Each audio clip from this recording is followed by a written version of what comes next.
Karena dari pusat 43, begitu sampai provinsi, begitu sampai kabupaten, sampai kota, bisa menjadi 120-an. Beranak pinak. Benar enggak? Siapa yang bilang tidak benar, tunjuk jari. Saya beri sepeda.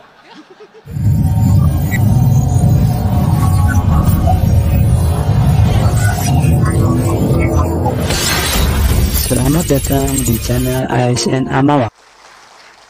Tadi Prof. Judan menyampaikan anggota Korpri sudah mencapai 4,4 juta. Ini jumlah yang sangat besar.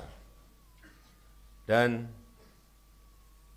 juga menjadi kekuatan besar penentu kemajuan bangsa.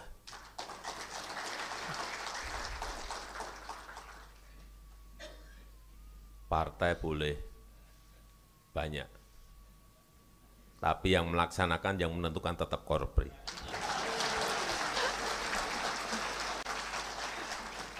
Karena yang menjalankan apapun yang ada di pemerintahan itu Korpri.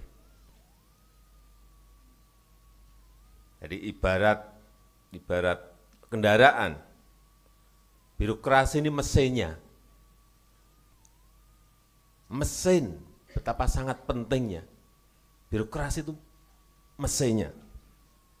Dan kita membutuhkan mesin dengan tenaga yang kuat.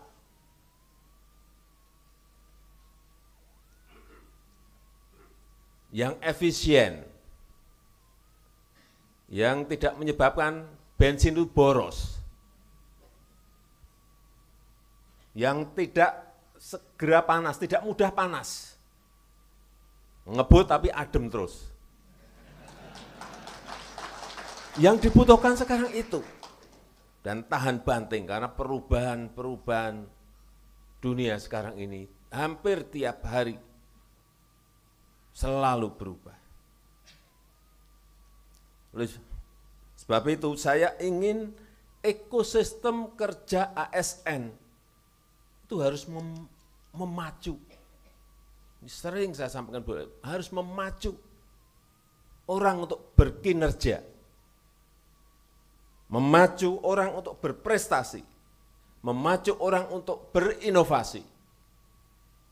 Ini tugas dari Pak Sekda, Provinsi, Kabupaten dan Kota, tugas Sesmen, Sekjen di kementerian dan lembaga.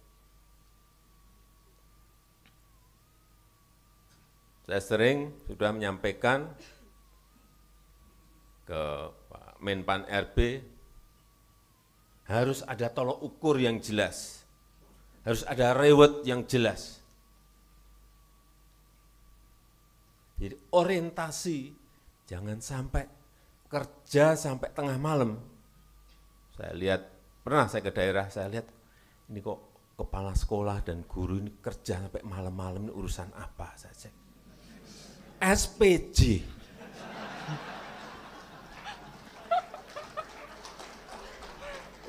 Bukan urusan menyiapkan, merencanakan kegiatan belajar mengajar, tapi urusannya SPJ. Oleh sebab itu saya balik ke sini, saya sampaikan ke Menteri Keuangan, Bu, ini sistem ini harus dirombak, harus dirubah, sehingga orientasi ASN kita tidak menyiapkan SPJ. SPJ itu wajib ya, tapi jangan sampai prosedur 43 step itu belum anaknya. Karena dari pusat 43, begitu sampai provinsi, begitu sampai kabupaten, sampai kota, bisa menjadi 120-an. Beranak pinak. Benar enggak? Siapa yang bilang tidak benar, tunjuk jari. Saya beri sepeda. Karena kenyataannya seperti itu. Kenyataannya seperti itu. Ada sebuah sistem kita ini yang enggak benar. Mestinya, birokrasi kita ini mestinya urusannya urusan yang penting. Karena memang ini adalah mesin. Apa yang penting itu? Di setiap provinsi, kabupaten, dan kota, dan nasional. Pertama, pertumbuhan ekonomi. Harusnya ukurannya seperti itu. Sekda nggak bisa diangkat kalau dia tidak bisa misalnya menumbuhkan ekonomi di sebuah kabupaten 6, ukurannya gitu.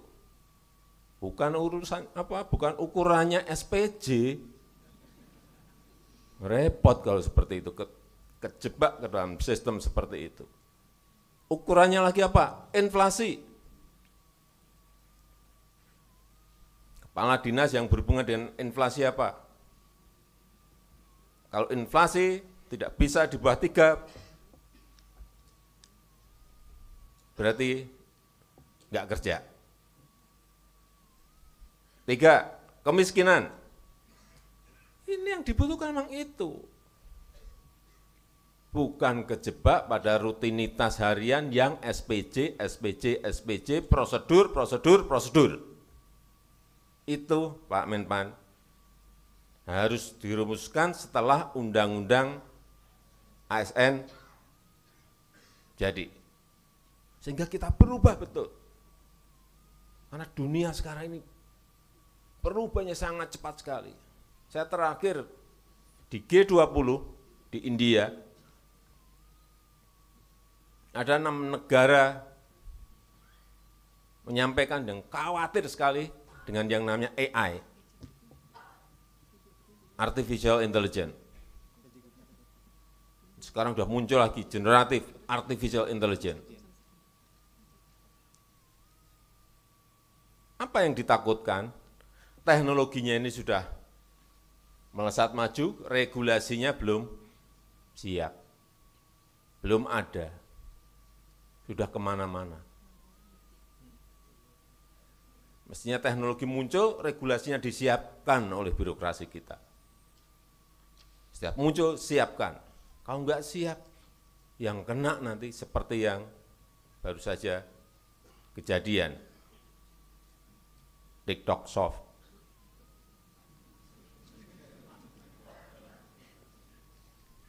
Bisa mengenai UKM kita, UMKM kita, mengenai pasar-pasar tradisional kita. Hati-hati. E-commerce ini hati-hati. Bisa sangat baik kalau regulasinya mendukung, bisa menjadi sangat tidak baik kalau regulasinya tidak memberikan backup.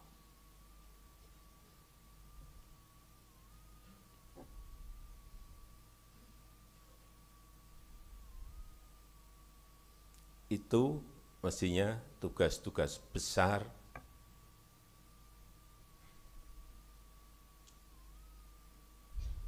birokrasi kita, ASN kita. Harus dirubah orientasinya. Tapi memang dimulai dari pusatnya dulu. Sistemnya, peraturannya, regulasinya memang agar orientasinya ini berubah. Karena kalau tidak, seperti tadi disampaikan oleh Bapak Ketua Umum, kita akan terjebak nantinya pada jebakan negara berpendapatan menengah, middle income trap. Seperti yang kejadian itu di Amerika Latin. Ini sering saya ceritakan. Tahun 50, tahun 60 mereka sudah menjadi negara berkembang.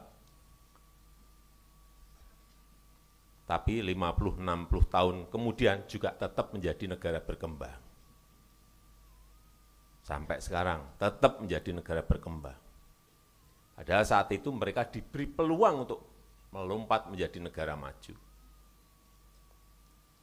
Saya lihat, saya pelajari kenapa. Ya, karena tidak menggunakan opportunity, tidak bisa menggunakan peluang yang sudah diberikan. Dan kita sekarang ini berada pada peluang itu. Jadi 3 kepemimpinan nasional di tahun 2024, tahun 2029, tahun 2034 itu sangat menentukan sekali Indonesia bisa melompat menjadi negara maju atau tidak maju, atau terjebak pada middle income trap.